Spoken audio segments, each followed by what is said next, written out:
Bonjour tout le monde, aujourd'hui on va se retrouver pour un petit deck profile Blue Eyes que j'ai joué aujourd'hui en local. Ça s'est plutôt bien passé, j'ai perdu qu'un seul match et c'était très serré contre Altergeist. Il a open un petit Imperial Order, d'ailleurs c'est lui qui filme, coucou, petit bâtard. Donc je vais vous présenter ça tout de suite, on va partir tout de suite sur le deck profile, donc c'est parti.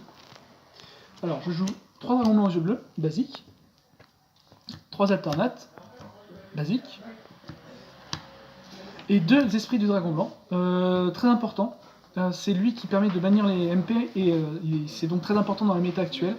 Entre les Pendulum, les Trickstar, mais aussi les Brandish et également les Altergeist Road, c'est vraiment bien. C'est vraiment très sympa. Je joue aussi un grand dragon d'or divin. Très peu de personnes le jouent, je le trouve très efficace en ce moment parce que les gens ont souvent des monstres qui reviennent à l'infini depuis le cimetière, tout ça. Brandish, Altergeist, tout ça, et ça vous permet de vous en débarrasser, ça vous permet aussi de vous débarrasser d'un Diabolo que vous avez du mal à passer, ou d'autres monstres, et ça facilite énormément les OTK, parce que quand il détruit un monstre, il permet de ressusciter un dragon de votre cimetière, et donc du coup vous faites généralement un énorme OTK avec ça. C'est vraiment un bon monstre, je l'ai mis, et je suis pas déçu. Un dragon de l'Arche Brave, il permet de ressusciter les monstres quand il est envoyé au cimetière, c'est l'une des meilleures cibles avec le Dark Matter, donc voilà, abusez-en. Je joue 3 H. 3 sages avec des yeux de bleu. La seule normale valable du deck. Elle a un autre effet aussi, donc c'est pas grave si jamais on en a 2 en main. On peut en invoquer un, aller tutoriser un synthoniseur, utiliser l'autre pour invoquer un Blue Eyes, donc ça reste tout à fait correct. 3 pierres blanches anciennes. Le meilleur syntho du deck. C'est lui qui permet d'invoquer des monstres durant la phase. Ça vous permet aussi de temporiser, si jamais vous posez face cachée, l'adversaire va le détruire, vous pouvez ensuite invoquer un Blue Eyes, notamment un esprit du dragon blanc, qui vous permet de bannir une carte à la fin. Donc vraiment très efficace, en plus ça vous donne du recover, donc c'est très bien. Un Effect Veiler, vous pouvez le tutoriser et le recycler, donc un seul ça suffit. Vous pouvez en prendre 2 si vous voulez, ça passera tout à fait. À la place de H, si jamais vous n'avez pas les moyens, vous pouvez en jouer 3, et jouer par exemple un Imperial Order en main. Une pierre blanche légendaire, parce que ça permet de faire du +1 sur par exemple une mélodie. Donc c'est vraiment très intéressant, et puis ça vous permet de bait les haches assez facilement. Aussi, un maître avec des yeux de bleu, car il vous permet de recycler vos ressources, que ce soit les dragons blancs qui sont au cimetière, ou les synthoniseurs quand il est invoqué normalement. Donc il est très efficace. Voilà pour les monstres. Ensuite pour les magies. Comme j'ai dit précédemment, mélodie. 3 mélodies, parce que c'est très intéressant. Ça vous permet d'aller chercher un Blue Eyes et un alternate, et donc du coup de pouvoir jouer alternate rapidement. 3 transactions pour pouvoir piocher, c'est important. Puis vous avez besoin d'envoyer des dragons au cimetière, par exemple le dragon blanc que vous avez dans la main après avoir invoqué le alternate, il vous sert à rien d'autre, donc là vous pouvez piocher. 3 retours des grands dragons, protège vos monstres, les ressuscite, bon. Rien à dire sur cette carte, elle est juste excellente. 2 tourbillons jumeaux, j'en jouerais bien 3 mais j'ai prêté mon 3ème à quelqu'un. Donc du coup, seulement 2. C'est tout à fait correct dans la méta, c'est même très bon. 3 c'est tout à fait jouable, tout à fait envisageable. 2 sanctuaires du dragon. Vous voulez envoyer des dragons au cimetière, vous pouvez jouer un Foolish Burial à la place. Faire 1-1, comme ça vous n'avez pas la pénalité d'une seule fois par tour. C'est au choix, vous pouvez même en jouer 2 et un Foolish Burial à côté. Vous voulez vraiment envoyer des monstres au cimetière, c'est vraiment très bon. Puis ça peut bait H. Un seul pot des désirs, à cause de justement cette petite zombie. Je joue à un seul, j'ai vraiment pas envie d'en piocher un deuxième avec. C'est vraiment le gros risque. Et en plus, certes on a tous les monstres en x3 dans le deck, donc on pourrait se permettre d'en jouer un. Sauf que si jamais, ce qui est arrivé dans le tournoi, vous bannissez les 3 Blue Eyes, c'est fini. Votre deck ne sert à rien, mais littéralement à rien. Donc un seul, ça peut être sympa, ça peut être aussi très utile pour bait un H pour faire une mélodie. Oui, je m'en suis servi pour bait des H. Une carte de l'harmonie, vous jouez 4 cibles tutorisables, donc voilà. C'est bien pour piocher, puis pour proc les effets des pierres. Un hurlement d'argent, pour faciliter les OTK. Un Monster Reborn, pour faciliter les combos et les OTK aussi. Et un sous-charge, non pas pour solliciter les OTK parce qu'on n'a pas le droit à Castel, hein, mais parce que ça vous permet de faire d'énormes boards, et voilà, et ça c'est vachement fort. Malgré la nouvelle règle de taille. Ensuite, pour l'extra deck, je joue 2 dragons esprit. L'une des meilleures synchros du jeu, je pense, vraiment. Empêche les effets dans le cimetière de s'activer, vous protège des grosses invocations pendules. Oui, ça existe encore, certains sont surpris, mais ça existe encore.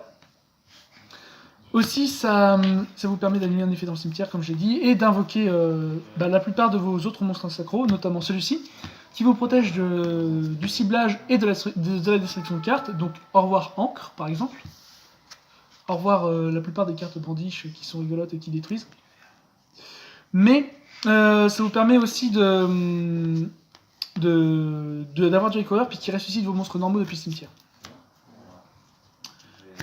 Avoir un clair de lune rose-noir pour casser les combos de l'adversaire. Moins utile en ce moment dans la méta, mais contre certains decks ça peut vraiment sauver. Un Michael.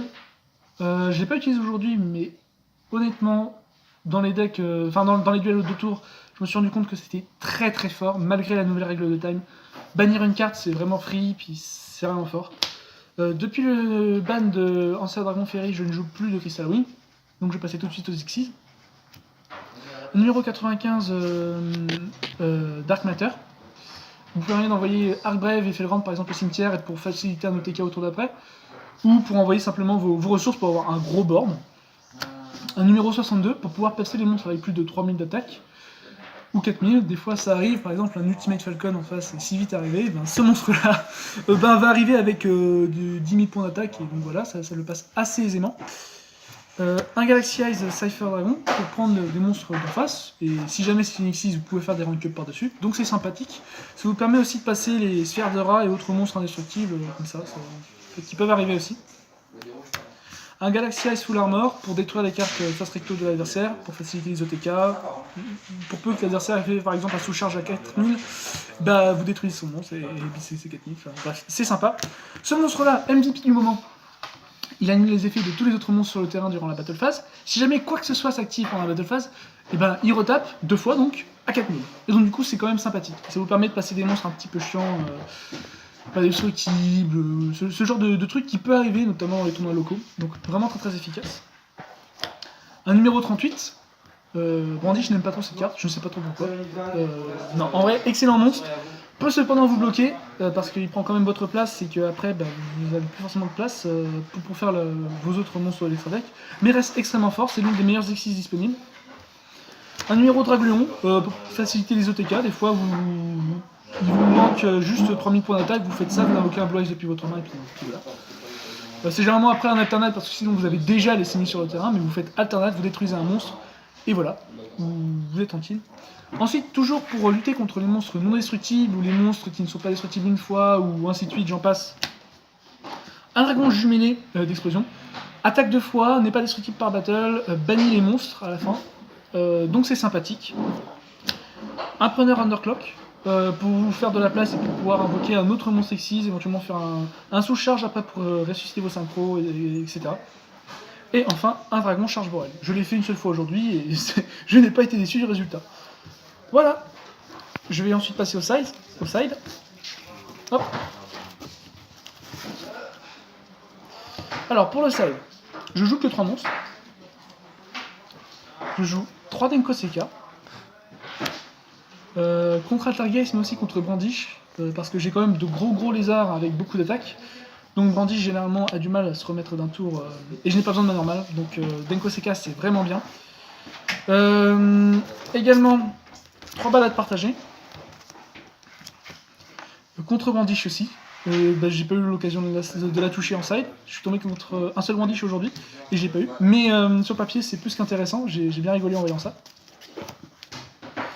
2 Call by the Way parce que H c'est pénible, mais pas que. Il y a aussi des decks qui jouent beaucoup sur le cimetière. Je pense par exemple à Altergeist, ce genre de choses. Ça peut être sympa de leur bannir le petit monstre à 500 qui peut de n'importe quel monstre. 3 hommages torrentiels, parce qu'on n'est pas destructible, alors pourquoi s'en priver. Un Judgment, un Speed Drain, un Imperial Order. Le trio délimité à 1, parce que c'est trop fort, tout simplement. Vous pouvez vous permettre de jouer ça, vos monstres ont beaucoup d'attaques et leurs effets sont pas forcément les plus intéressants. Un ordre impérial, il n'y a pas de magie en face. Donc, pourquoi s'en priver? Vous avez ça. Et ben l'adversaire doit se débrouiller pour dégager, moi disons 3 ou 4 monstres à 3000 points d'attaque, donc c'est sympa. Et ça c'est pour notamment les fameux Evenly Match qui peuvent poser problème. Voilà, en espérant que ça vous ait plu. N'hésitez pas à laisser un petit pouce bleu, à vous abonner. Allez, des bisous!